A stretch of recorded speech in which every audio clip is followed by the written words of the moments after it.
नमस्कार बाबु, नमस्कार नमस्कार। अनि कहिले आउनुभयो त विदेशबाट? के छ खबर? सन्चै हुनुहुन्छ नि? नमस्कार आमा, एकदम सन्चै छु। 2-4 दिन भयो आमा आएको। अनि के छ खबर? सबै सन्चै, आरामै? ठिकै छ? यहाँ त सबै राम्रो छ बाबु, एकदम ठिक छ। अनि बाबु त कति वर्ष बसेर आउनुभयो विदेश? खै आमा कति बस्नु भन्नु र, जम्मा त्यही 8 वर्ष 9 वर्षै भयो होला। त्यति बसेर आइयो। 8 वर्ष बस्नुभयो है? भनेपछि घर त धरै बनाउनु भयो होला पक्कै पनि, हैन? छैन आमा, छैन, घर बनाएको छैन।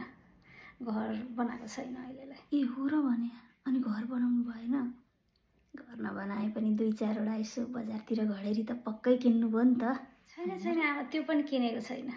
छैन अहिले। ए बाबु, अनि त्यत्रो ठुलो देश गएर यसो अलिअलि त्यो घर बनाउने घडेरी किन्ने पैसा नि ल्याइएन त?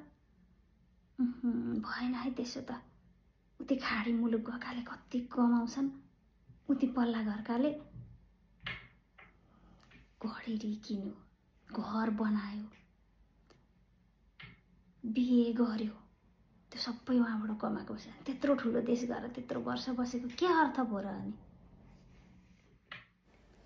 आफू चेर नै सो गफ भनेर आयो, यहाँ चाहिँ दुनियाँ थोकर सोधेर कोनी के गरेर दिक्क आएछु।